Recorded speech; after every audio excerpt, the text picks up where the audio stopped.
Pues vamos a empezar. Buenas tardes.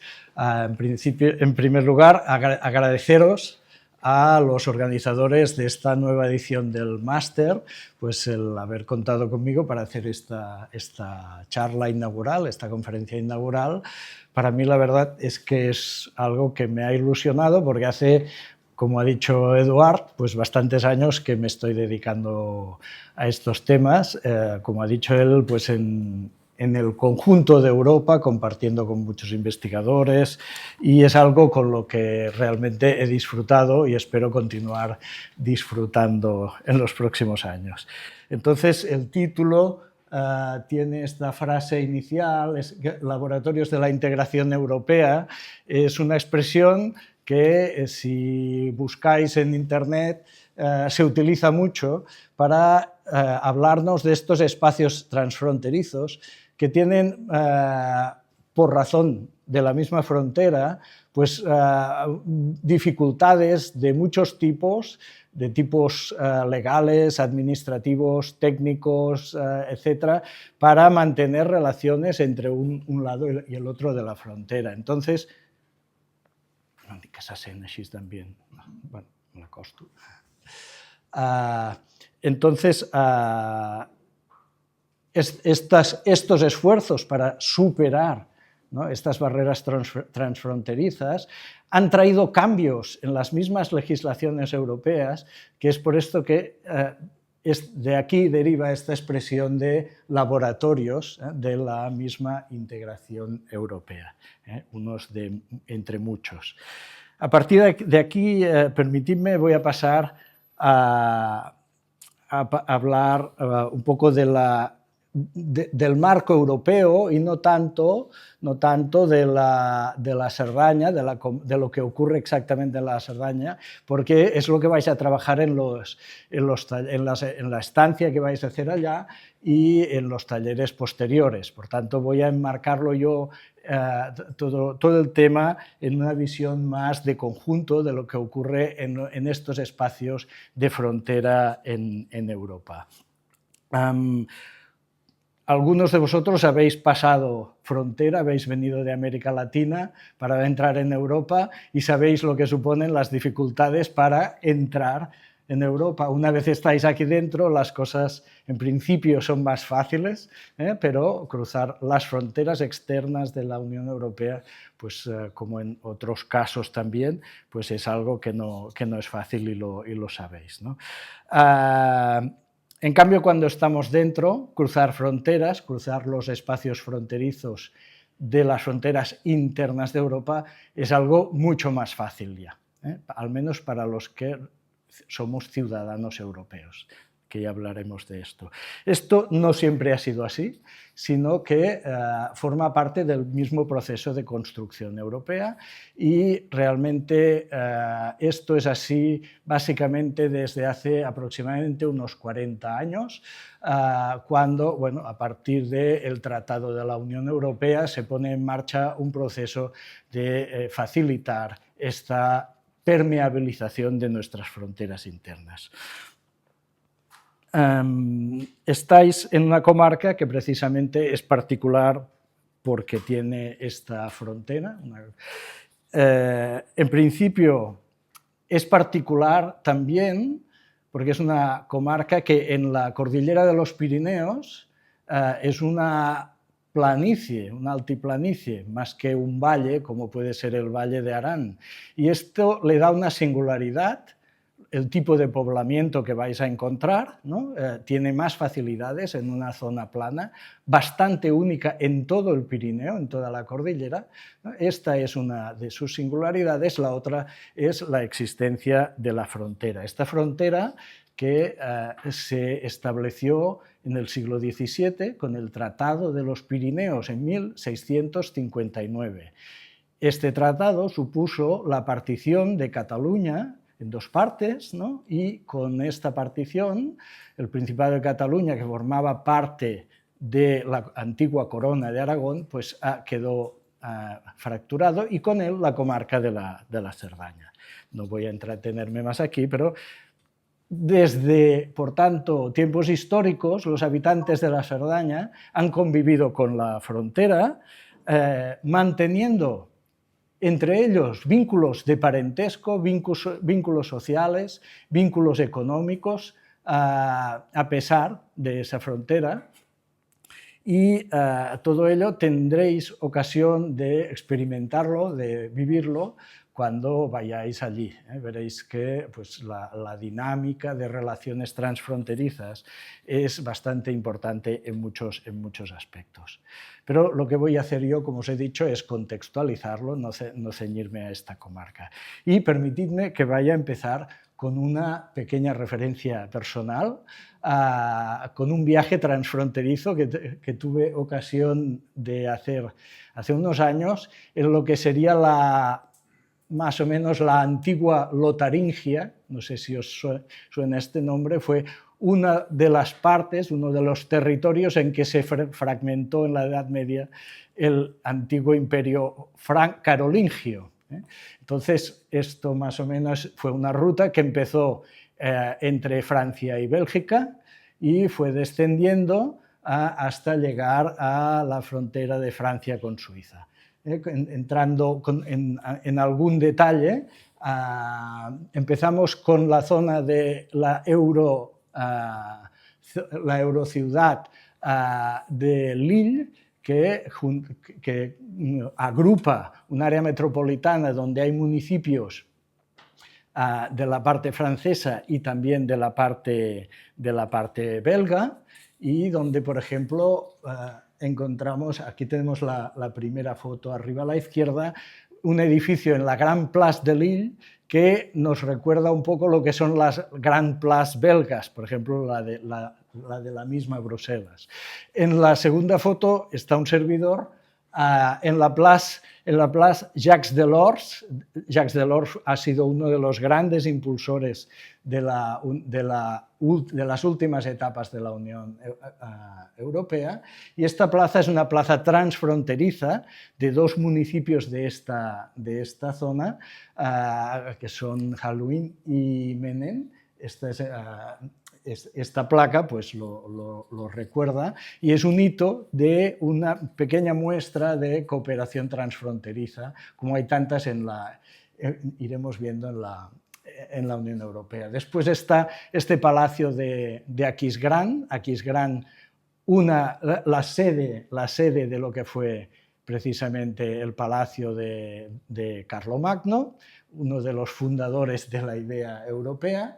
Pasamos a Maastricht, donde se firmó el Tratado de la Unión Europea, pero una ciudad más bien fronteriza, no una de las grandes capitales europeas, sino uno de esos momentos en que los grandes jefes de Estado no quieren ir a casa del otro y buscan un sitio más o menos neutral para encontrarse, ¿no?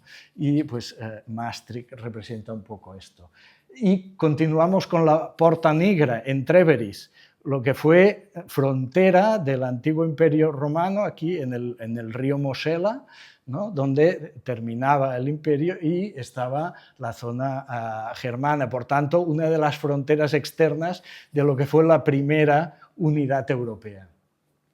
Terminamos el viaje en este aeropuerto trinacional, que es llamado de Basilea o de Basilea-Mulhouse-Fribourg.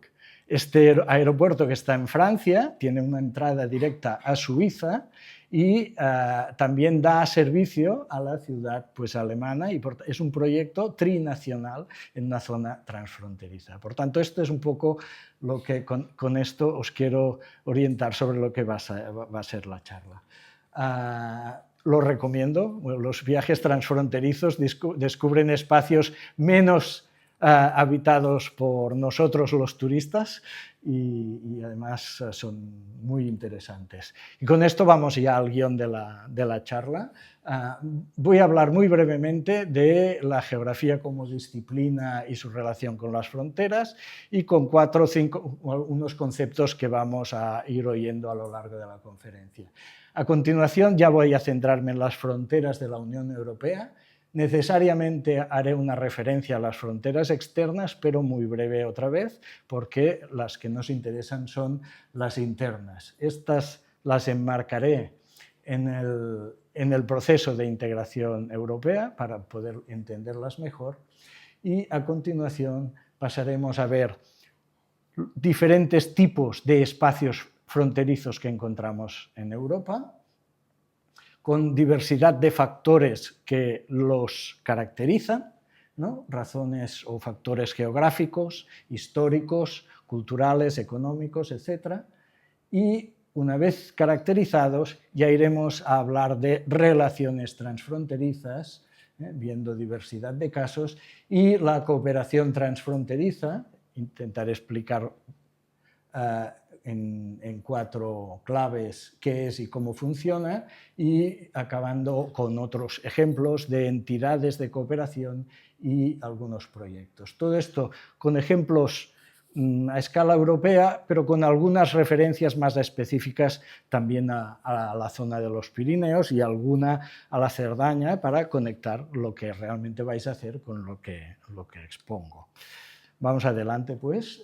En este primer punto, las fronteras en el campo de la geografía se sitúan básicamente en el ámbito de la geografía política, básicamente, pero no solo. Ya sabéis que la geografía, o algunos que no estáis tan familiarizados lo digo ahora, ¿no? Pues es muy transversal con muchas otras disciplinas, ¿no? Y también, pues, también dentro de los ámbitos que están en la geografía, pero básicamente la situamos en lo que es el campo de la geografía política, conectada con muchas otras ciencias sociales, la sociología, la ciencia política, el derecho, economía, entre otras.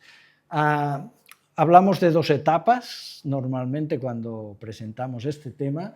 Una primera, donde la geografía se preocupó mucho para explicar cómo surgían, cómo se formaban y qué tipos de fronteras existían, intentando generalizarlo a través de tipologías diversas, etc.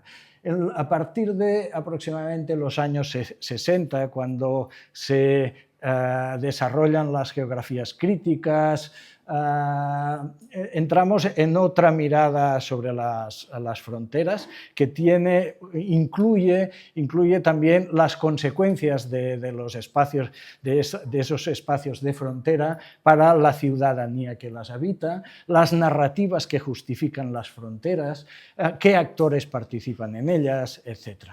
No voy a extenderme más en este punto, y en cambio voy a derivaros, para aquellas personas que os interese más el tema, a una excelente conferencia de la Societat Catalana de Geografía, realizada por nuestro colega de Santiago de Compostela, Juan Manuel Trillo, que trata ampliamente sobre aspectos teóricos de las relaciones entre geografía y fronteras. Por tanto, lo derivo aquí.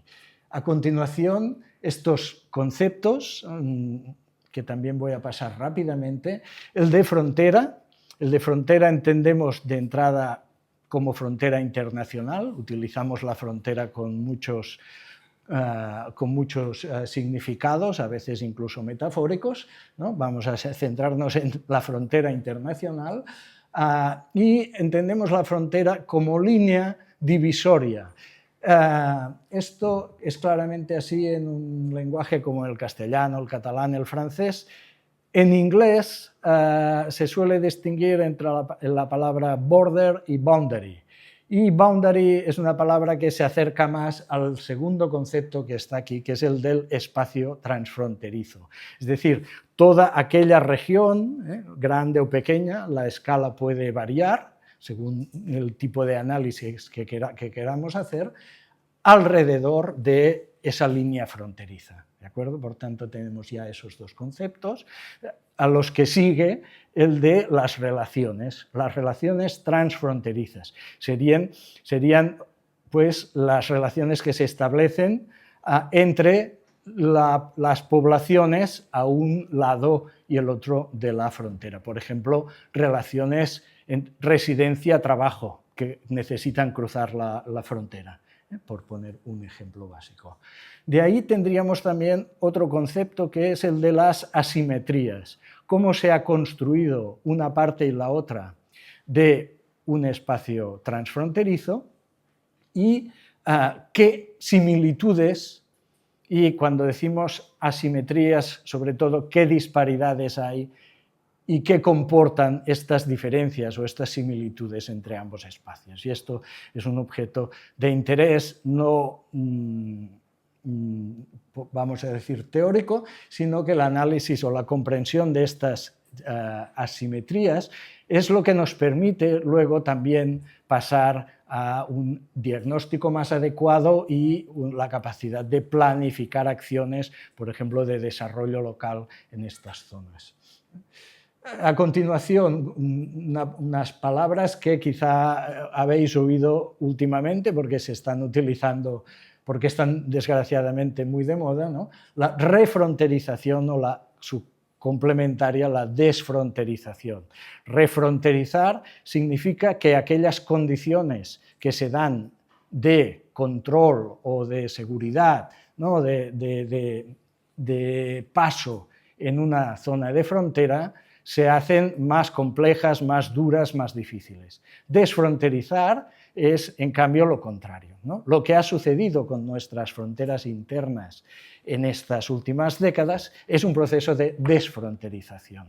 Lo que estamos viviendo en estos últimos tiempos más bien tiende a lo contrario. Tendremos tiempo de hablarlo un momento. Bien, la cooperación transfronteriza, lo que tengo que decir de aquí, la idea de cooperación ya parece que se entiende, ¿no? Es cooperar entre las dos partes de la frontera.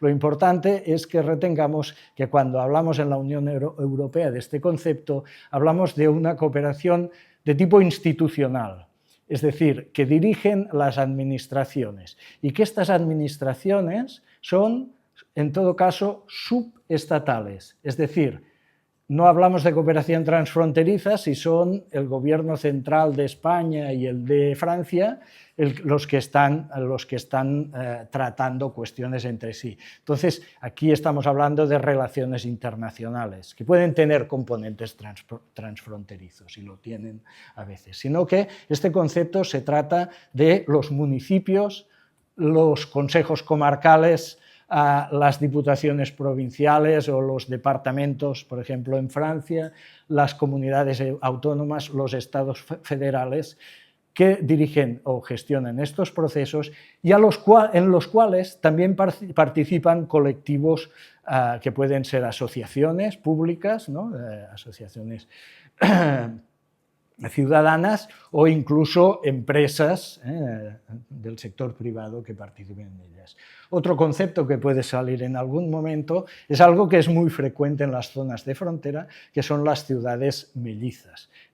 A veces es una sola ciudad que por razones históricas, veremos algún caso, quedó partida en un momento dado por una frontera que se estableció, por ejemplo, en el siglo XX, pasó en varios casos. ¿De acuerdo? Otras simplemente son ciudades que a lo mejor una o las dos están a una cierta distancia, pero que tienen una larga tradición de compartir mil y una dinámicas sobre el tema.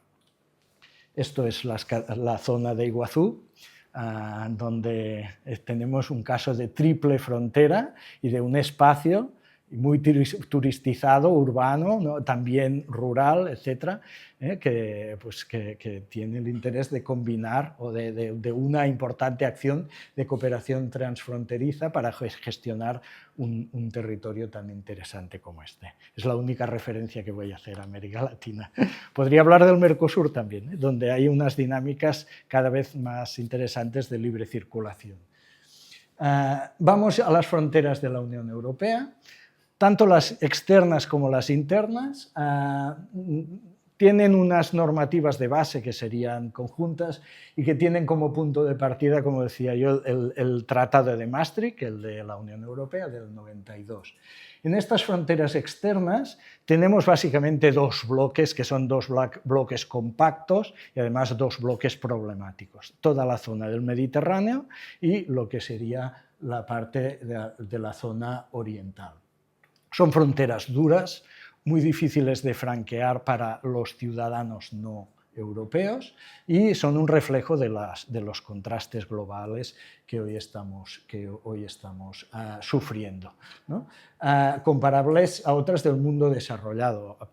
A mí el Mediterráneo me recuerda inmediatamente a la frontera de México, aunque una sea con mar y la otra por tierra, ¿no? Pero igualmente muy duras las dos, ¿no? Después tenemos algunas de estas fronteras externas con países del mismo continente o en Europa, pero que son mucho más suaves. Países que no son de la Unión Europea o incluso no están en el espacio Schengen. Pero vamos ya a entrar un poco más tarde en esto. Tenemos una política europea de vecindad, solo mencionarlo, y dentro de esta política europea de vecindad toda la cuestión de seguridad, de control, es muy importante y cada vez es más. Por ejemplo, está la gestión policial, ¿no?, a través de la agencia Frontex, ¿no?, con todas las tecnologías de control que se han ido desarrollando en los últimos años. Conflictividad, pues mucha. Tenemos todos los conflictos asociados con todas las personas que desean venir a encontrar un futuro dentro del espacio europeo, pero tenemos conflictos también con temas del narcotráfico, tenemos cuestiones como el terrorismo. De hecho, hemos vivido una serie de atentados muy importantes a lo largo de estas últimas décadas. Y tenemos realidades geopolíticas muy cercanas, pues, a las que hemos contribuido en parte, como puede ser el colapso de Libia, ¿no?, de estados como Irak, de Siria o ahora la guerra de Ucrania, ¿no? Y tenemos una estrategia, me parecía interesante mencionarlo como última referencia a estas fronteras externas, esta estrategia de alejamiento de nuestras fronteras externas, ¿no? No en la zona oriental, eso no es posible, pero sí en la parte del Sahel, en la parte africana, donde estamos teniendo acuerdos con países del norte de África para que participen en frenar la inmigración extracomunitaria, ¿no? O con Turquía también, cuando sucedió todo el colapso de Siria. Vamos ya a las fronteras internas, entonces. Bueno, estas son las que nos marcan los límites entre los 27 estados de la Unión Europea y también con algunos países vecinos, básicamente los países del espacio Schengen. Tenemos aquí a Suiza, tenemos a Islandia y tenemos a Noruega, ¿de acuerdo? No son Unión Europea, pero tenemos libre circulación, por ejemplo, para entrar en Suiza sin problemas o en Noruega, ¿de acuerdo? En cambio, no sucede así con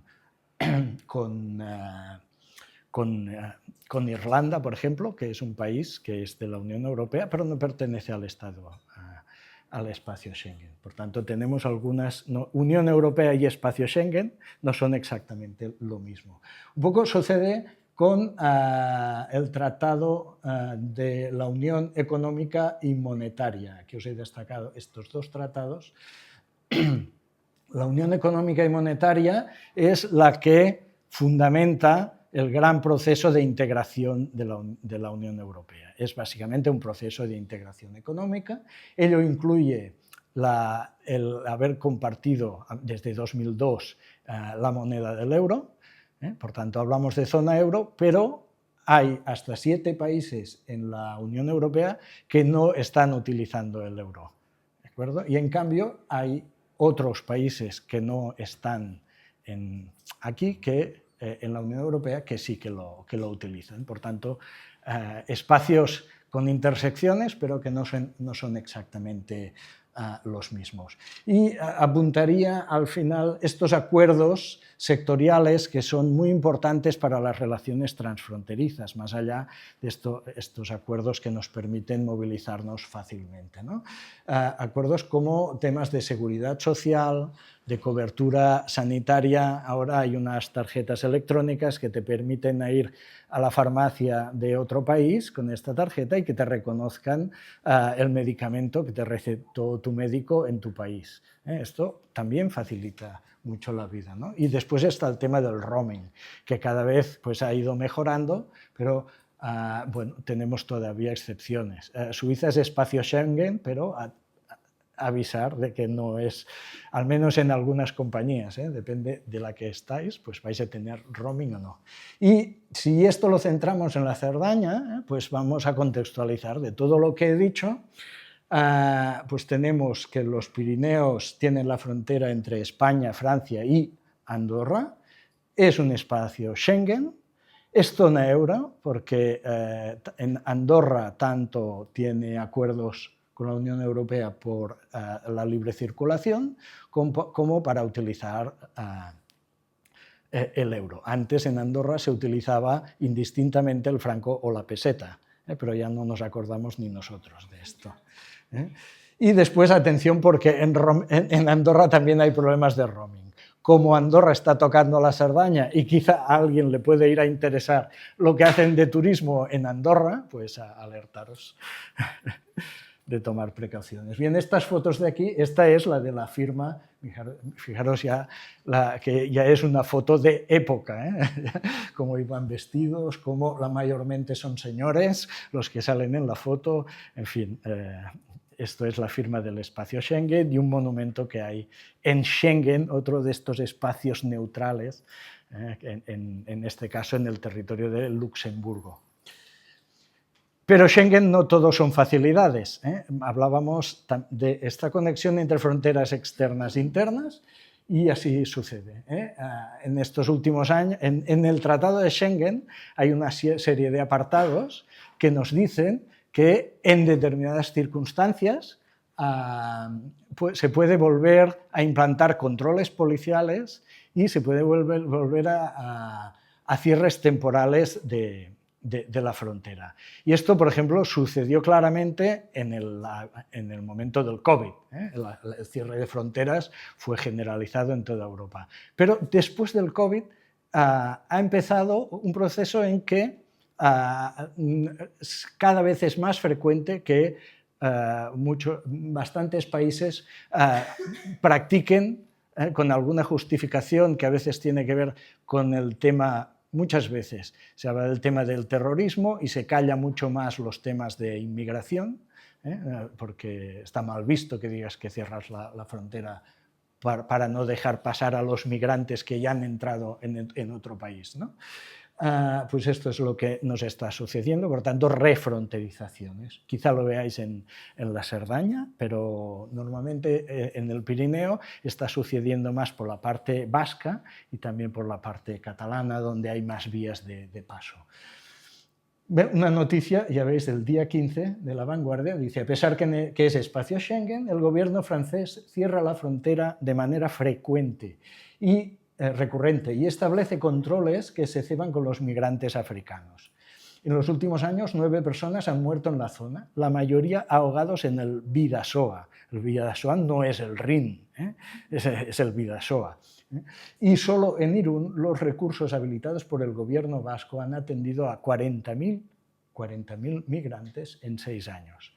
La administración vasca reclama bajo este paraguas la frontera norte más recursos. Bueno, aquí hay un tema de competencias, ¿no? Esta semana también estaba reivindicándose en Cataluña este tema, en fin. Pero, en todo caso, este ejemplo para esta conexión con las fronteras externas, ¿no? Y vamos ya a estos espacios transfronterizos. Y esta primera caracterización geográfica, que es muy sencilla y a la vez yo creo que es muy útil, ¿no? Estas de carácter geográfico, yo he utilizado algunas veces estas 4 categorías, pero se podría complicar más, los espacios urbanos, rurales, de montaña, marítimos. En el caso de la Cerdaña lo situaríamos en un espacio de montaña y rural, ¿de acuerdo? En el caso de los espacios urbanos, tenemos de una manera muy pronunciada la frontera entre Francia y Alemania, ese eje del Rin, y eso vendría a coincidir más o menos con el eje este de gran crecimiento de la Unión Europea, que se llama el espacio de la Blue Banana, ¿no? el de mayor capacidad económica, que va del norte de Italia hasta la región de Londres. Por tanto, tendríamos que una parte de esta Blue Banana está tocando a una zona de frontera. Los espacios rurales están por toda Europa. El espacio rural es el espacio predominante en términos de superficie, ¿no?, en toda Europa. Por tanto, hay muchas fronteras o muchos kilómetros de frontera que cruzan espacios rurales. Y pues la Cerdaña, desde este punto de vista, lo podemos contemplar, ¿no? España, Portugal, pues tiene básicamente una frontera de tipo rural, en parte montañosa, en otras zonas no tanto, ¿no? Y tenemos toda la llanura atlántica, ¿no?, el norte del continente, ¿no?, prácticamente llano, y por tanto las fronteras aquí no serían de montaña, pero en muchos espacios serían de carácter rural. Luego tenemos estas grandes cordilleras, empezando por la de los Pirineos, los Alpes, ¿no? Tenemos este mapa que las destaca especialmente, ¿no? Los Alpes escandinavos también, Noruega y Suecia, pues están separadas básicamente por una frontera de montaña. Tenemos en el centro de Europa los montes metalíferos, parte de los Cárpatos, tenemos en el sur los Balcanes, etc., ¿no? E incluso tenemos espacios marítimos de frontera, ¿no? Por ejemplo, el que separa el mar Báltico separa varias zonas de frontera que, sin embargo, tienen años de colaboración entre los países de esta zona, ¿no? Mediterráneo occidental, por decir un caso, Cerdeña y Córcega son dos islas que pertenecen a dos países diferentes, ¿no? El estrecho de Bonifacio está pues en una zona de frontera marítima, ¿no? Tendríamos el Adriático, etc. Vamos a los factores históricos, empezando por el factor de la delimitación. El elemento de delimitar con precisión las fronteras es algo muy reciente. El hecho de que vayáis a pasar la Cerdaña y sepáis exactamente cuándo pasáis la frontera es algo que se experimenta desde hace menos de 2 siglos.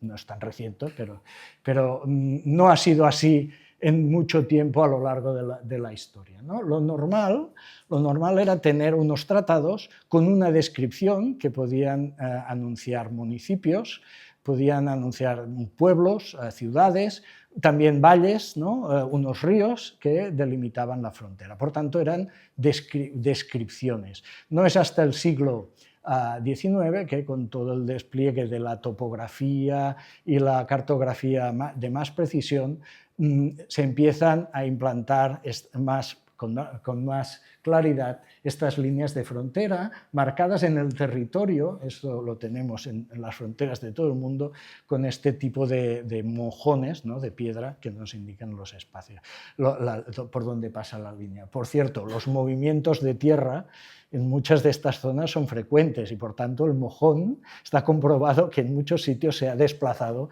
respecto de allí donde lo implantaron. Pero si nos vamos al caso de la Cerdaña, que tenemos pues el caso de Llívia.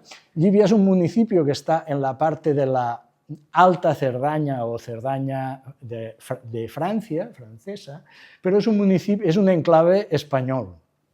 Y eso sucedió por razón de esas descripciones que os decía, ¿no? Resultó que Llívia no era una ciudad, no era un pueblo, sino que estaba catalogada como villa. Y por tanto las villas no estaban en el tratado general que tenían que traspasar y se quedó Llívia como enclave español. Una curiosidad que vais a tener ocasión de ver. Siguiendo el caso de los Pirineos, tenemos una comisión de delimitación que marcó la línea en esos años, del 1863 al 69, y luego en el año 1875 quedó establecida una Comisión Internacional de los Pirineos, que todavía existe, y que se dedica a deslindar los problemas que se originan por razones vinculadas a la división fronteriza. Por ejemplo, cuestiones de dónde cruzan unos determinados pastos o tierras de cultivo, etc. Incluso a veces edificaciones. Bueno, este sería un punto de vista histórico, pero otro muy claramente es las variaciones que ha tenido el mapa geopolítico, ¿no?, de Europa a lo largo de los siglos. Solo este ejemplo de la Europa posterior a la Primera Guerra Mundial, donde ha desaparecido el imperio austríaco y ya se anuncian, ¿no?, más o menos las fronteras que todavía hoy tenemos, aunque con cambios importantes respecto a los de este momento, ¿no? Aquí aprovecho para citar a Stefan Zweig, el escritor austríaco, que en sus memorias recordaba con nostalgia los trenes que circulaban por todo el territorio del imperio y que al fragmentarse este imperio en numerosos estados, pues esta coordinación ferroviaria pues quedó disuelta, ¿no? Esto es algo que todavía en Europa se está construyendo, ¿no? Una verdadera coordinación de todos los servicios ferroviarios. Bueno, apuntar aquí solo que España, con Francia y Portugal, y por tanto la frontera de los Pirineos, ha mantenido en cambio una frontera muy estable realmente desde el siglo XVII. Prácticamente coincide ese Tratado de los Pirineos con el fin de la guerra con Portugal, más o menos es en el mismo periodo, y se establecen estas dos fronteras de España con Francia y Portugal. Otro elemento histórico es el de las ampliaciones europeas. Si hemos dicho que la integración europea ha facilitado esta impermeabilización de las fronteras y esta aproximación de los espacios transfronterizos, está claro que aquellos países que llevan más años en este proceso de integración van con ventaja respecto a aquellos que han entrado más recientemente. ¿De En este sentido, los del Benelux, Bélgica, Holanda o Países Bajos y Luxemburgo, fueron los primeros, porque ya a finales de la Segunda Guerra Mundial ya establecieron los principios para una unión duanera a la cual se unirían en 1957 por el Tratado de Roma Francia, Italia, Alemania, formando el primer núcleo de la Comunidad Europea. ¿De acuerdo? En cambio, luego tenemos países que se han integrado pues, mucho más tarde, el caso de España, en el año 86, unos años después del fin de la dictadura o el establecimiento de la democracia. Por tanto, ya son bastantes años, el año que viene hará 40 años. Y en el caso, el último país que ha entrado ha sido en 2013, que es el caso de Croacia. Por tanto, algunos que llevan más retraso. Aquí vale la pena mencionar dos detalles o dos matices. El caso de los países nórdicos, que han entrado en la Unión Europea más tarde, pero en cambio desde los años 60 ya vienen colaborando fuertemente entre ellos, por ejemplo, a través de lo que se llama el Consejo Nórdico. Y en cambio los países del este de Europa, los que estaban en el bloque de influencia soviética, mantuvieron hasta la caída del muro unos fuertes controles en las zonas fronterizas. Aunque había contrabando, había cruces, era muy difícil atravesar las fronteras en la mayoría de países. Algunos eran más flexibles que otros, pero en general las cosas eran más difíciles. Por tanto, es en los últimos años que han tenido oportunidad de acercarse estos espacios transfronterizos entre ellos. Por tanto, volvemos a la Cerdaña. Hace muchos años que en la Cerdaña tenemos una frontera estable, hace ya 40 años que tenemos las dos Cerdañas próximas, desde Schengen ya las podemos atravesar con mucha facilidad. Vamos a los contrastes, a las asimetrías que llamábamos antes y poniéndoles algunas etiquetas, ¿no? Los políticos administrativos, ¿no? Por ejemplo, tenemos en Francia un Estado más bien de carácter unitario, mientras en España tenemos un Estado descentralizado.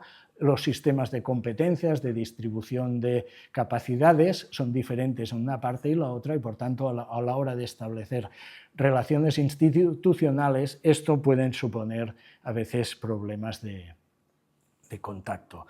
También tenemos las respectivas legislaciones nacionales en todos los sectores y la Unión Europea trabaja para intentar armonizar tanto como puede estas legislaciones, pero está claro que la frontera ejerce como límite, ¿no?, de unas leyes y al pasarla empiezan otras leyes en muchos ámbitos que afectan nuestras vidas cotidianas. Podemos hablar de contrastes culturales, ¿no?, los lingüísticos, ¿no? En los Pirineos se habla español, francés, se habla catalán, se habla vasco y se habla aranés. Aparte de toda la gente que ha venido a trabajar, por ejemplo, en Andorra se habla mucho el portugués, ¿no?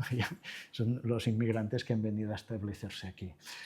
Si hablamos de estos aspectos étnicos, encontramos que hay importantes minorías nacionales en las partes exteriores de las fronteras de diferentes países, ¿no? En el caso de los Pirineos tendríamos el caso vasco, el caso catalán. En el caso de Hungría, por ejemplo, está en relación con muchos de esos espacios fronterizos, ¿no? Y tenemos muchos otros casos en Europa donde esto sucede, ¿no? Tenemos otros elementos, los religiosos, por ejemplo, he apuntado aquí. Quizás es cierto que las formas de vida, de cultura que tenemos en Europa son cada vez más similares, ¿no?, entre unos y otros. A pesar de todo, mantenemos al lado de estos aspectos legales que nos terminan en la frontera también todos los medios de comunicación, ¿no? Podemos imaginar la televisión pública española como una especie de paraguas, ¿no?, que termina de alguna manera en las fronteras del país, aunque los repetidores a lo mejor las cruzan un poco, ¿no? Pues esto sucede con todos los estados y, por tanto, esto forma parte de los marcos mentales que tenemos en cada país y, por tanto, estos marcos mentales se encuentran el uno con otro en estos espacios transfronterizos. Esto en la Cerdaña lo vais a experimentar. Cruzáis y, por ejemplo, el tipo de vivienda de los pueblos cuando pasas al lado francés es claramente diferente. Entonces, esto, para los arquitectos, esto lo vais a disfrutar mucho. Realmente son muy bonitos, pero diferentes. Aparte de las urbanizaciones de última hora que hemos puesto nosotros en el lado de España, que francamente, bueno, es otro tema. Tenemos los temas de percepción del otro, ¿no? Y aquí, por ejemplo, está el tema del hospital transfronterizo. Preguntarlo, yo no voy a aclararlo, pero recuerdo que cuando lo estudiamos en el principio de su desarrollo se hablaba de la preocupación de las personas de la otra parte de la frontera, de la parte de Francia, que tenían que ir a la sanidad española. Nosotros veníamos de muchos años de dictadura y de miserias en equipamientos, y estaban muy preocupados por ser atendidos por médicos españoles, enfermeros españoles, ¿no? Y esto era parte de su marco mental. Esto tendréis que preguntar si esto ha cambiado mucho, ¿no?, cuando tengáis ocasión. Luego los sentimientos históricos, ¿no? Voy a hablar de la línea Oder-Neisse, quizá os suena, es la frontera que desde la Segunda Guerra Mundial separa a Alemania con Polonia, ¿no? Pero si recordáis un poco el tema histórico, esta frontera no estaba allí antes de la Segunda Guerra Mundial. La parte polaca de esta frontera estaba habitada principalmente por alemanes.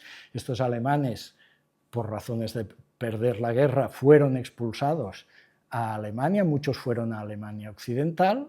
Tampoco conozco mucho el detalle, pero hubo en todo caso un movimiento migratorio tremendo, dejaron pueblos enteros vacíos, y fueron ocupados por los polacos que habían sido expulsados de la parte oriental de Polonia que había sido integrada a la Unión Soviética. Entonces, imaginaros el ser vecinos, ¿no? Entonces era la Alemania Oriental, después de la Guerra Mundial, los alemanes de la Alemania Oriental sabían que tenían unos vecinos polacos que habían llegado a ocupar los pueblos que antes eran alemanes.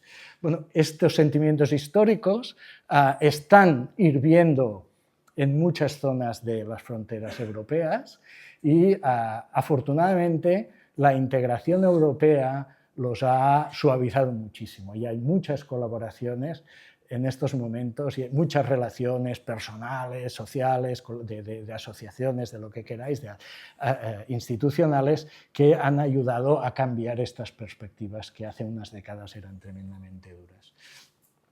Bien, si hablamos de diversidad económica, ¿no? Estructuras productivas, niveles de renta, el tema de los impuestos, ¿no? Por ejemplo, está en las fronteras. Aquí, cuando vamos a Andorra, los catalanes a comprar, sabemos que hay muchos productos que todavía mantienen un IVA muy bajo en Europa, en Andorra. Este es un tema muy espinoso para los andorranos porque es clave en las negociaciones que tienen en estos momentos en el tratado que se está renovando de asociación de Andorra con la Unión Europea, el IVA.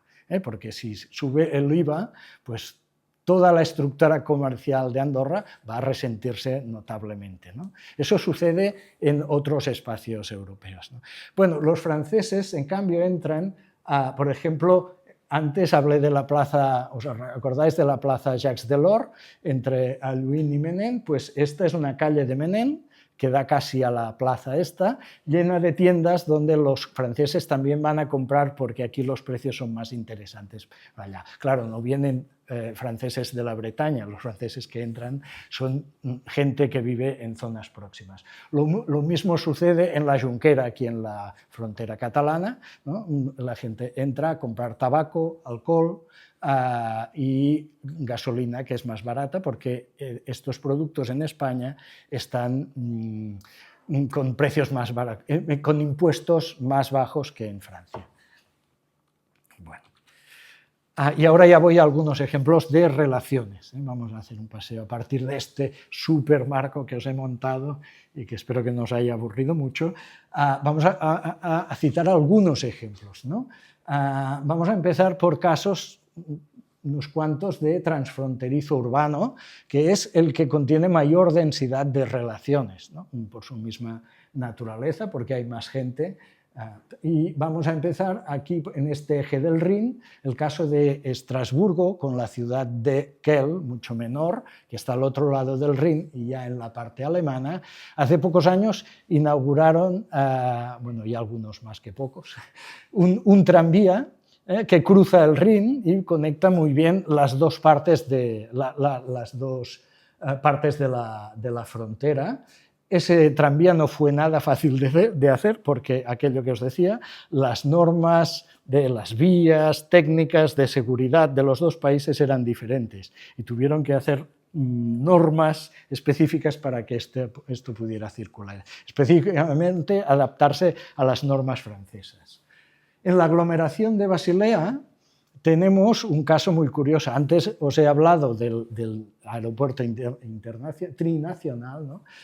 En realidad lo que tenemos es un centro urbano con una gran capacidad de generar puestos de trabajo de alto nivel, ¿no? Tenemos las sedes de grandes empresas farmacéuticas como Novartis, ¿no? y otros sectores de una gran importancia, incluso es una gran capital del mundo del arte, del mercado del arte, por ejemplo, pero así como tiene unos puestos de trabajo de alta calidad, en cambio vivir en Basilea es muy caro, es carísimo. Por tanto, la gente vive en los municipios franceses donde la vivienda es más barata, en Saint-Louis, en Juninge, y luego, si quiere comprar electrodomésticos, se va a Alemania, a los municipios de Alemania, que están muy bien conectados todos ellos con Basilea.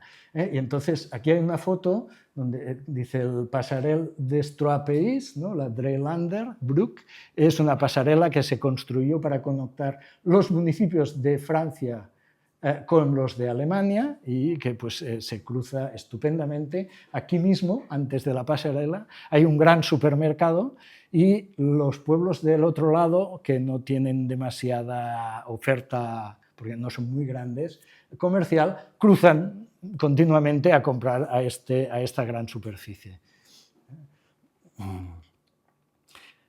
Otros casos parecidos, el caso de Luxemburgo, que en este caso es todo un país, no es Basilea, estamos hablando de un país, y que también por el lado francés cada día circulan gente que vive en Francia y entra a trabajar a Luxemburgo, pero también de las fronteras de Alemania y Bélgica pues se producen también otro tipo de movimientos.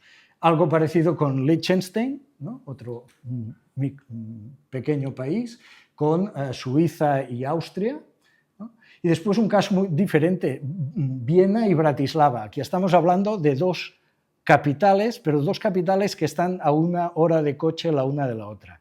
Es decir, yo si quiero ir a trabajar a Tarrasa desde Barcelona y con un poco de, como pasa normalmente, un poco de tráfico, pues ya puedo tardar esta hora de coche fácilmente. Pues hay muchos trabajadores de Bratislava que se trasladan a sectores de la construcción, servicios, etcétera, a la capital de Austria. Entre Copenhague y Malmö, no sé si conocéis el puente de Øresund. Es un puente de unos 8 kilómetros de largo que se puede cruzar en coche o se puede cruzar por ferrocarril. Hay un momento en que cambia de lado el tren porque en Suecia andan por un sitio y en Dinamarca por el otro los trenes. Por tanto, lo han tenido que organizar, pero mueve una gran cantidad de gente a diario. Tornio y Japaranda son dos pequeñas ciudades de estas mellizas que mencionábamos antes, que están arriba del todo del Golfo de Botnia, de donde arriba se encuentran Suecia y Finlandia. De Tornio y Japaranda citaré un par de veces el IKEA, que está en la parte sueca y que los de Finlandia pues, aprecian mucho porque se les instaló muy cerca y pues cruzan muchas veces para esto. Valka. Dos ciudades, en realidad una sola, casi con el mismo nombre, solo que una escrita en estonio, el otro en lituano, dos lenguas que en cambio son bastante diferentes. Está separada por un río en parte y está separada por la frontera desde que aparecieron los países bálticos. Los países bálticos como tales, como países independientes, aparecen después de la Primera Guerra Mundial. Y a ellos les tocó que les partieran la ciudad porque una parte de la ciudad hablaba estonio y la otra lituano. Y entonces el criterio lingüístico fue en muchos casos muy importante para establecer fronteras después de la Primera Guerra Mundial. Bueno, estos también tienen una plaza tipo la Jacques Delors, transfronteriza, y estuve leyendo, no he estado, pero la gente mayor cuando se encuentra de un lado y de otro, como el estonio y el lituano son muy, muy diferentes, les cuesta mucho de entenderse entre sí. Así que los mayores se entienden en ruso, que era la lengua común que tenían más o menos los países soviéticos, y los jóvenes ¿en qué van a entenderse? Pues en inglés. Y luego pues aprenden palabras, sabrán decir cosas y tal, pero bueno, seguramente generalizado. Ya digo que no he estado, pero parece que va bastante la cosa por aquí. Gorizia y Nova Gorica es el resultado también de final de la Primera Guerra Mundial, zona disputada entre Italia y Austria. Hoy Nova Gorica es Eslovenia, pero antes era Yugoslavia. Eslovenia hoy independiente de Yugoslavia. Entre Oradea y Debrecen descubrí que una en Rumanía y otra en Hungría tienen unos acuerdos muy interesantes entre universidades que trabajan en el terreno de la medicina. Y como hay hospital universitario, pues los de Rumanía, que viven cerca, pues también pasan a algunos servicios que se dan en el hospital universitario de Hungría. Por otra parte, en la zona esta de Rumanía formaría una de estas minorías húngaras que están en otro estado, en un estado vecino. Vamos ya a los espacios pues, más rurales y más naturales, que serían más parecidos a los que tenemos en la Cerdaña, y citar algunos famosos, ¿no? Como el lago Constanza o el Bodensee, entre Suiza, Alemania y Austria, ¿verdad? Es una zona que es rural, pero a la vez es bastante turística. Entonces, pues, ha habido que organizar todo el movimiento, y sobre todo en las épocas de verano, por ejemplo, se organiza en esta zona, y hay pues, colaboraciones muy importantes, por ejemplo, para sincronizar las compras de tickets de los ferries, ¿no? La información sobre horarios, etc., ¿no? Algo parecido pasa en estas zonas que sabemos de los Alpes donde se comparten pistas de esquí entre países, ¿no? Que están conectadas. O sea, hay una organización muy compleja para que este conjunto de servicios se pueda presentar de una forma unificada y fácil para el cliente. Encontramos otro caso de hospital, aquí en Gemünd o algo así, con este pueblo de Chequia, ¿no? Que para ir, este se parece bastante al hospital de la Cerdaña. Este pueblo de Chequia tenía como hospital más próximo uno en Chequia que está, creo que es como a unos 60 kilómetros de distancia, y en cambio el otro está al otro lado de la frontera, allí mismo, están pegados estos dos núcleos, ¿no? Pues finalmente pues, han hecho unos acuerdos para que puedan ir al hospital que está en la parte de Austria. Tenemos todo el tema de los parques naturales, esto que es muy frecuente, ¿no? En tantas zonas rurales y de montaña. Aquí solo he puesto un caso, la foto quizá no se ve muy bien, quizá podríamos haber apagado esta luz. Pero bueno, es una gran zona montañosa, ¿no? Donde coinciden dos parques nacionales, es decir, de máxima categoría, ¿no? El del bosque bávaro y el de Šumava en Chequia también. Y luego tantas y tantas poblaciones fronterizas, he escrito estas dos también entre Alemania y Chequia. Os confieso que estuve mirando Google Maps y entonces miré qué pasaba allí. Por ejemplo, en Bublava hay una estación con saltos de esquís, posibilidades de esquiar y esto, y pues habrá unas relaciones comerciales entre ellos y de aprovechamiento de turismo, pero no lo conozco demasiado, sino que solo explorando un poco y encontrando pueblos que están vecinos, consultas internet y vas a encontrar que hay relaciones. Pues aquí el ejercicio fue este. Y este de Potučky o algo así, que está en Chequia, es esta foto de este pueblo que vemos aquí, donde pasaría algo parecido. Vemos una calle con muchas tiendas, donde hay oportunidades también de comprar más barato. El anuncio de aquí es una apotek, una farmacia, y por tanto es posible que ofrezca productos farmacéuticos a un mejor precio. Bueno, ya estas relaciones las vamos a situar en los Pirineos, y hace un tiempo establecimos esta categorización, que quizás es discutible, pero que nos fue útil en su momento, y establecimos como 4 zonas en los Pirineos. Una sería la costa vasca, que es la que tiene un carácter más urbano, ¿no? Hay más densidad y por tanto hay más relación de movimientos por razón de trabajo, de compras, etc. Y también es una zona donde hay actividad turística importante, unos espacios naturales costeros y luego el Bidasoa propiamente, que merecen ser cuidados, ¿no? Y por tanto se trabaja en ello, hay cooperación importante en ello. Y después tienen el Euskotren, que es un tren que cruza la frontera, también se ha facilitado la compra de tickets, los horarios, etc., ¿no?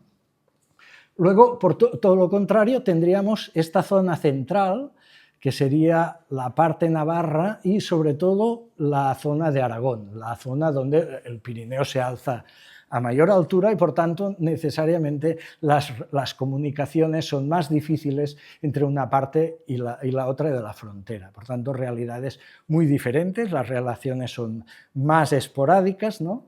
Y vamos a ver relaciones, pues las tradicionales de tipo de mercados agrarios, ¿no? Que se cruzaba de una parte a la otra, se compartían productos, etc. Y luego relaciones que ahora han aparecido, que tienen que ver con el turismo en las zonas de montaña, he puesto deporte por aquello de las cursas, las carreras de montaña, ¿no? y actividades de otro tipo, ¿no? Ciclismo, también lo he puesto en algún otro sitio, ¿no? Los Pirineos catalanes pues tienen ya un descenso de alturas y las facilidades pues son algo más. Y insisto en la excepcionalidad del caso de la Cerdaña. Elementos que aquí quizá destacan, por supuesto, también el turismo, por supuesto las actividades agrarias se mantienen como elemento de relación, pero, por ejemplo, el tema del patrimonio cultural es algo que ya vamos a ver que hay mucha cooperación al respecto entre un lado y otro de la frontera. Y un tema que ha surgido en la parte catalana, porque hubo un movimiento muy significativo en esta parte de frontera, es las rutas del exilio de la Guerra Civil Española. ¿De acuerdo? La parte catalana fue una de las salidas importantes por donde marchó mucha gente que huyó del avance de las tropas franquistas, ¿no? Y esto se está tematizando con una voluntad, evidentemente, de recuerdo histórico y también una finalidad de atractivo turístico. Tenemos el caso del Valle de Arán, recordarlo. Hemos hablado del aranés como dialecto del occitano singular, pero también recordar que sucede que tiene esta orientación hacia el norte, a diferencia del resto de la parte sur de la frontera pirenaica.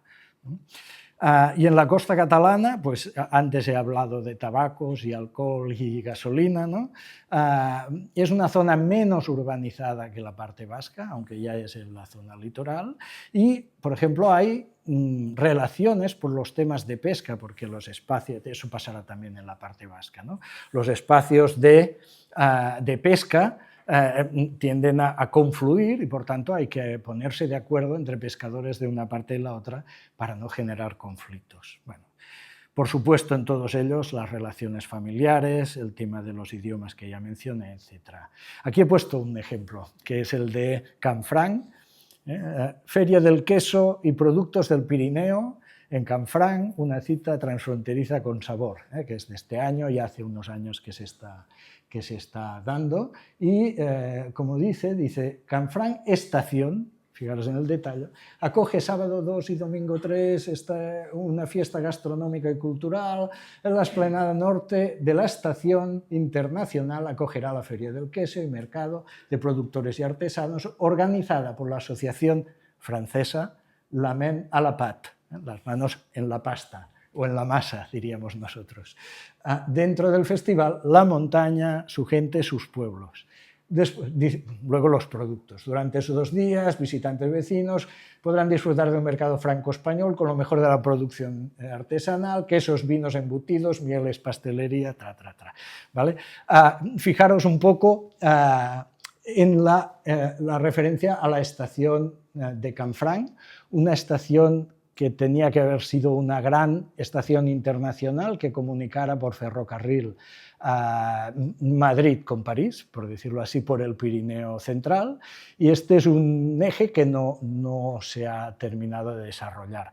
Llegó a funcionar esta línea, se inauguró en los años 20, pero después vino la guerra, vino el aislamiento de España, ¿no? Durante la dictadura, etc. Y esta línea no se cuidó. En los años 70 hubo un accidente ferroviario y se decidió cerrar.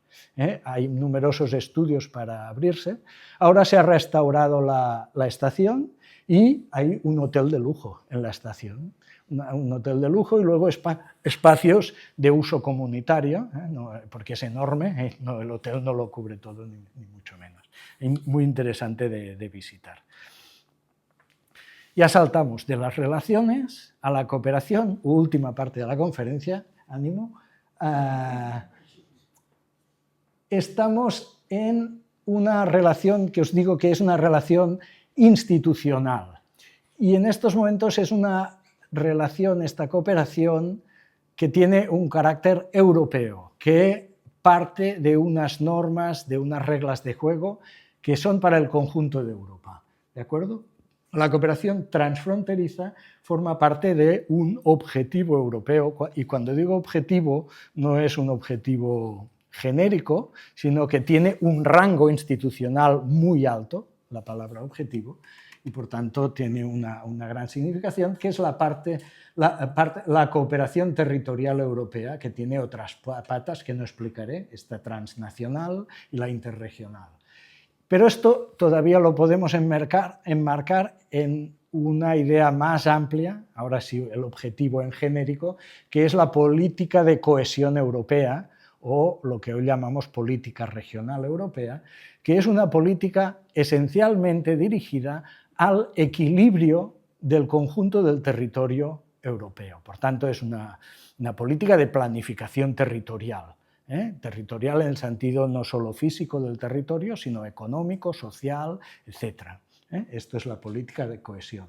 Y, por tanto, la cooperación transfronteriza forma parte de esta idea de equilibrio territorial, entendiendo que las fronteras son concebidas como espacios periféricos respecto a los centros de cada estado. Bueno, si vamos a la evolución de la cooperación, dos fases para simplificar mucho. Esto empieza con los mismos inicios de la Comunidad Europea, pero toma un gran empuje en los años 80, cuando empieza a hacerse algunos acuerdos aceptados por el conjunto de los estados de la Comunidad Europea, pero también otros, que son el Convenio Marco de 1980 y luego una Carta de las Regiones Fronterizas y Transfronterizas. En estos dos acuerdos se hace legal por primera vez la posibilidad de que instituciones que no son los gobiernos estatales puedan tener acuerdos, hacer negociaciones con otras instituciones de otros países de esta zona. Por tanto, se consigue pasar la barrera de que estas relaciones estaban en el terreno de las relaciones internacionales. Se da acceso a los municipios, a las comunidades autónomas, por tanto es muy, muy importante esto. Esto luego lo firmaron todos los estados, ¿no? Y lo firmaron en acuerdos bilaterales entre sus zonas fronterizas para ratificarlo. Esto lo impulsó no la Comunidad Europea, sino el Consejo de Europa. El Consejo de Europa, que todavía existe, en esta época tenía una gran importancia porque hacía de espacio de diálogo no solo entre los países de la Comunidad Europea, sino entre muchos otros de Europa que estaban interesados en tener relaciones, ¿no? Y, por ejemplo, es el Consejo de Europa que establece o permite crear la Comunidad de Trabajo de los Pirineos en el año 83 entre las regiones fronterizas de España y Francia en el Pirineo. Esta comunidad de trabajo, que todavía existe, empezó antes de que España entrara en la Unión Europea. Y por tanto, el trabajo del Consejo de Europa fue muy importante para preparar precisamente estos territorios para cuando se entrara en la Unión, y de repente algunas barreras fronterizas, no todas todavía, se empezarán a levantar, lo cual podía tener consecuencias económicas, etcétera, a ambos lados de la frontera. Y bueno, luego los felices 90, sobre todo para los países mediterráneos. Luego, quizá para los países del este, diríamos los felices 2000. Interreg es un conjunto de programas de financiación europea que han servido para precisamente impulsar proyectos y acuerdos estables en zonas de frontera. Este Interreg en realidad cubre las diferentes patas que mencionaba antes de la cooperación territorial. una pata importante, la más importante en términos económicos es la transfronteriza. Ahora vamos por el 6º programa Interreg, que duran 7 años normalmente. Al principio quizá el primero no tanto. Es muy importante Interreg.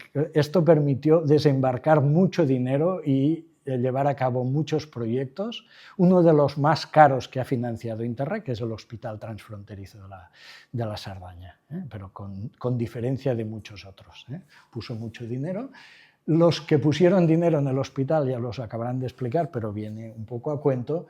Fue, por una parte, la Generalitat de Cataluña, el gobierno autónomo catalán, porque es el que tiene las competencias en sanidad, y en cambio por la parte francesa el Estado francés, porque es el que tiene las competencias en Francia. Bien, por tanto, esto es el espacio de la comunidad de trabajo de los Pirineos. Y si pasamos un poco al funcionamiento de la cooperación, ¿ven fatal o picho? Vale. Si pasamos al funcionamiento de la cooperación, tenemos que decir que, como en otros campos en los que trabaja la Unión Europea haciendo financiación, esto se organiza a través de los llamados programas operativos.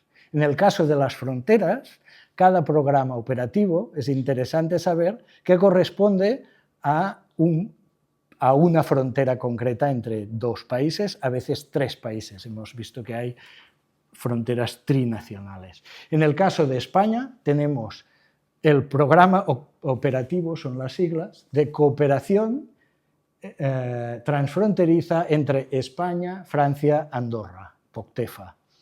Y después tenemos el de Portugal, España-Portugal, ¿de acuerdo? Esto os he puesto aquí, abajo veis el portal del POCTEFA. Cuando vayáis al portal encontráis estas pestañas, que las dejé expresamente, porque hay, por ejemplo, esta pestaña de proyectos para poder reconocer un montón de proyectos que están en los Pirineos. Es un ejercicio que a lo mejor podéis ver cuáles se están dando en la zona en vuestra zona de estudio, ¿no? La base de datos europea es esta de KIP, que también recoge los proyectos de todos los programas operativos, ¿de acuerdo? De toda la cooperación territorial, no solo la transfronteriza, por tanto es muy, muy completo.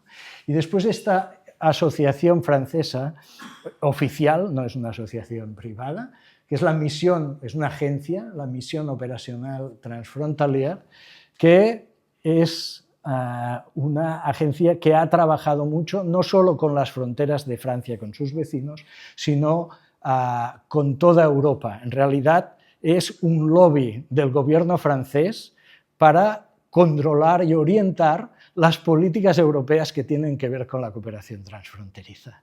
Es decir, realmente es una organización muy interesante, por otra parte, muy eficiente, y que ha generado ideas muy útiles que han hecho avanzar la cooperación en Francia. Estaría bien tener algo parecido por aquí.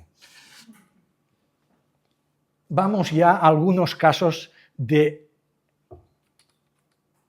Claro, me pasé, no vamos todavía. Donde tenemos aquí 2 tipos de funcionamiento, si vamos a ver los agentes. Por una parte, las asociaciones estables, y empezaréis a oír nombres como euroregiones, eurodistritos de escala más pequeña, eurociudades cuando son espacios urbanos. Pero también tenemos asociaciones en infraestructuras. Por ejemplo, hemos hablado de aeropuertos y hemos hablado de hospitales. Y tenemos también asociaciones que son parques naturales. Ya hemos visto también alguno. La Unión Europea les da también una cobertura legal, y vais a ver que el Hospital de la Sardaña, por ejemplo, es una agrupación europea de cooperación territorial. Esta es una fórmula legal que permite trabajar con este problema de las relaciones internacionales. Ayuda un poco, tampoco mucho, pero algo es. Pero después, en realidad, la mayoría de proyectos y de relaciones institucionales no las hacen estas organizaciones estables, sino, por ejemplo, municipios de una parte y de la otra de la frontera que deciden compartir sus estudiantes para que pasen temporadas, por ejemplo, unos estudiando francés, los otros español o catalán, etcétera, ¿no? Y establecen unos acuerdos entre ellos sin formar ningún tipo de relación estable. Pues este tipo de acuerdos, de convenios, son la mayoría de la cooperación transfronteriza, que lo tengamos presente. Vale, pues ya vamos a estos casos. Voy muy rápido ya. Venga, este caso histórico de una región que ha cambiado muchas veces de frontera, Silesia, entre Polonia y Chequia. No lo voy a detallar, hay una escala regional y una escala más local, comarcal. Hoy tenemos desde 1998, tenemos una eurorregión de Silesia y una eurorregión de Szczecin, Český Těšín, que trabajan conjuntamente, porque el sentimiento común de Silesia es bastante fuerte en esta zona, ¿no? Pues, por tanto, zonas de colaboración en países que hace poco estaban todavía fuera de Europa. Entraron y se pusieron manos a la obra.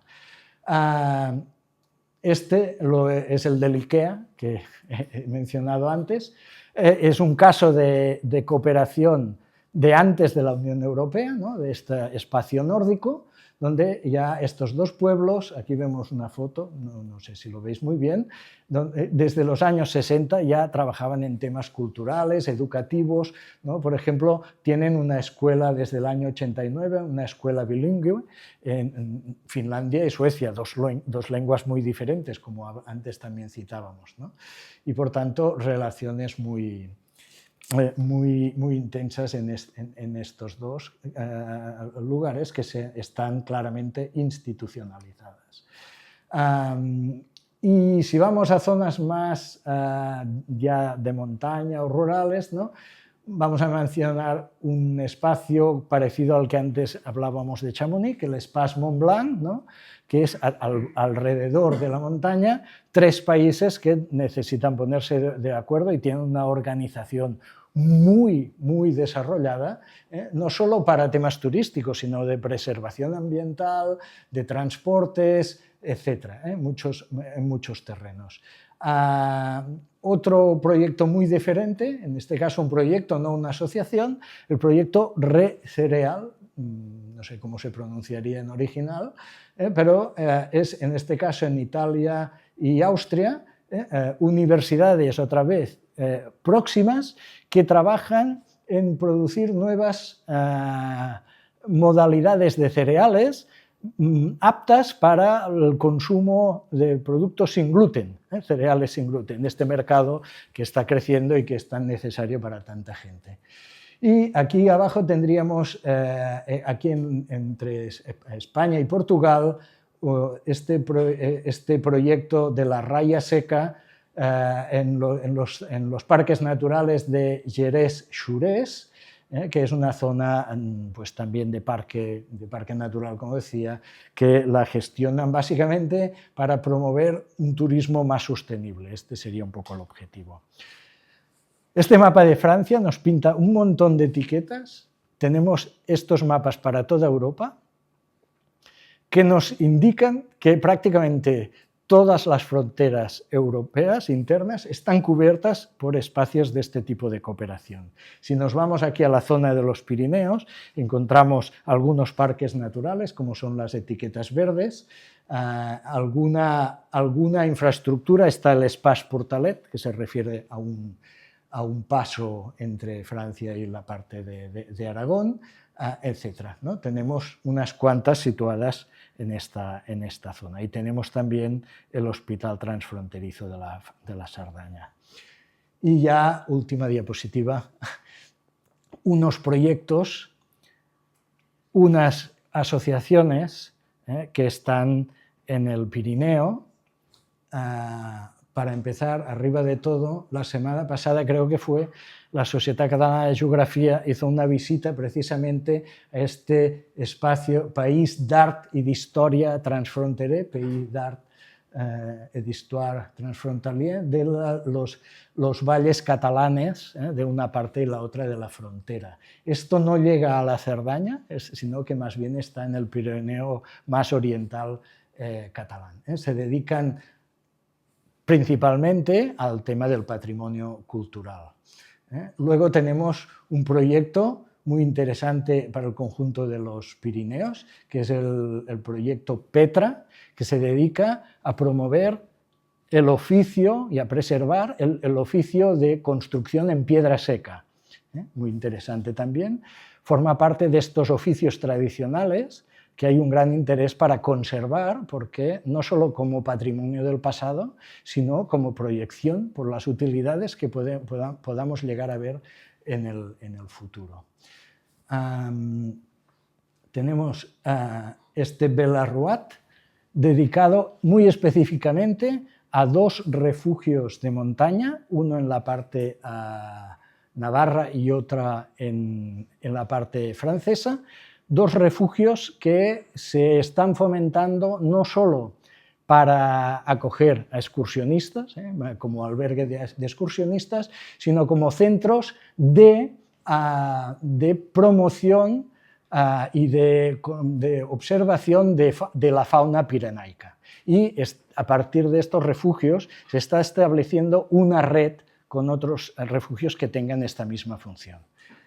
Y finalmente este Enjoy Pier, que dice en letra pequeña, rutas transversales de los Pirineos. Aquí hay muchos territorios a nivel provincial, a un nivel grande, que están construyendo un conjunto de rutas que cruzan de una manera organizada diferentes partes del Pirineo, ¿no? Y que pretenden pues, ayudar también, contribuir a este turismo sostenible. Encontraréis muestras de esto en la Cerdaña. Este seguramente es el nombre más acertado de todos los que hemos visto, porque dice Enjoy Pier, y cuando encontré la noticia en un diario de Navarra, iba publicitado con estos dos paisanos aquí, que realmente están disfrutando de la estancia pirenaica y quizá de estos itinerarios transfronterizos. Bueno, pues con estos ejemplos he querido acabar. Espero que os puedan ser de alguna manera útiles en el trabajo que vais a hacer y también voy a estar a disposición, ya habéis oído que soy del departamento, si en algún momento uno de estos temas os puede interesar, pues quedaré a vuestra disposición para hablarlo.